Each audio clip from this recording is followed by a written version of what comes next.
Hi, Management 650. Hope you're doing well. This is Helen. We are in week 11, and I'm going to show you how to solve the view and example for homework question 7. And homework question 7 asks us, how does the cost of a movie depend on its length?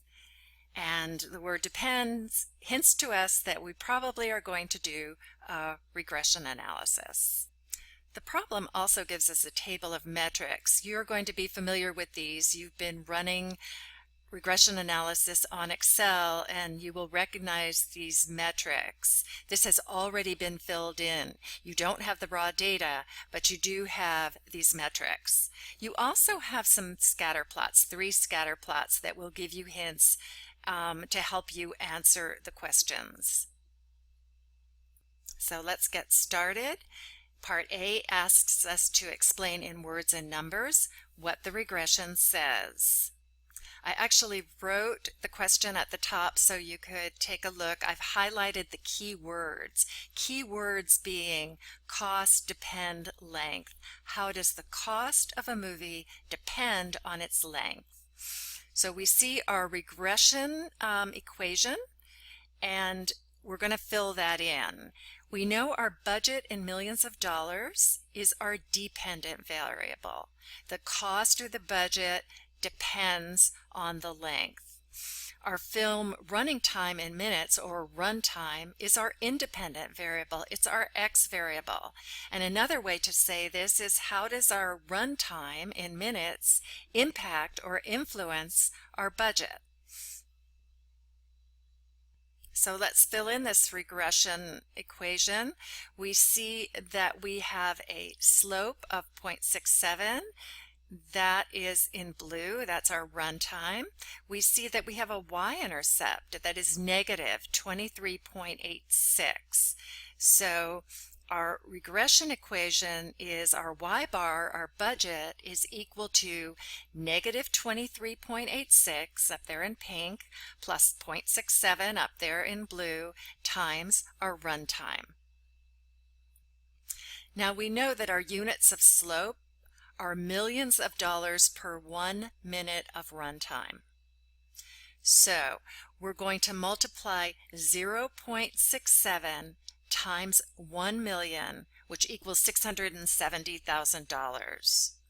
The linear model suggests that films cost about $670,000 per minute to make.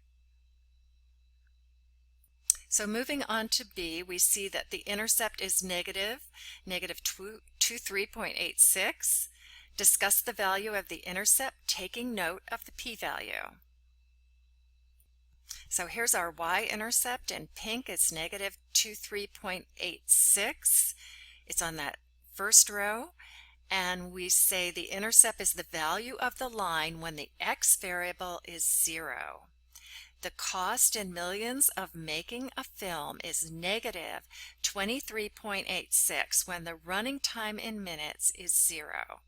So cost in millions is negative 23.86 times $1 million is equal to negative $23,860,000. Now this doesn't make sense. It would be impossible to have a run time of 0. So we know that our model, our y-intercept, does not make sense. Next, we look at our p-value for the intercept, which, as you can see in purple, we're still on this first row, it's 0.2848.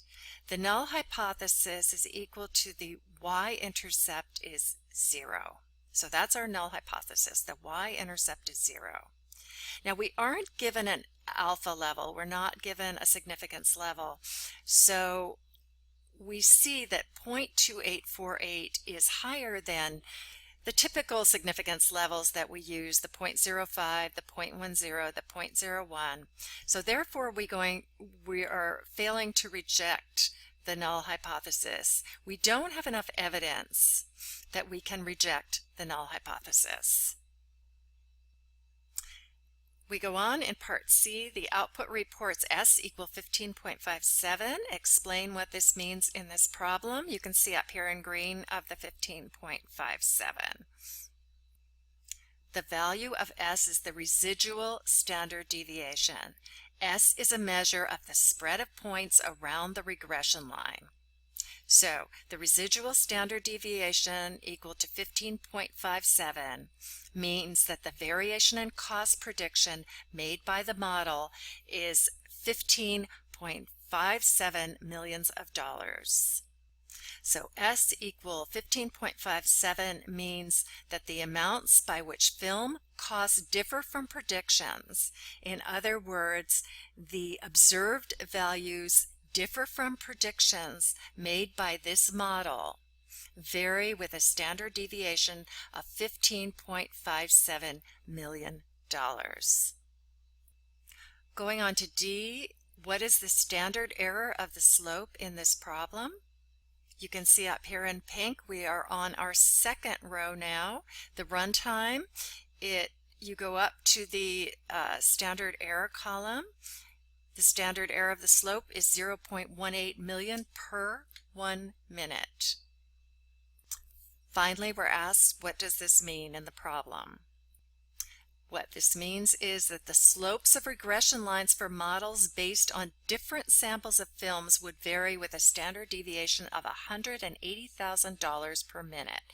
And we got the $180,000 by multiplying 0.18, our standard error coefficient, times $1 million, and that equals $180,000 per minute. So you did it. You completed problem 7 of week 11. If you have any questions about this problem or any other problem that we're working on, please don't hesitate to ask your tutors. We are here to help.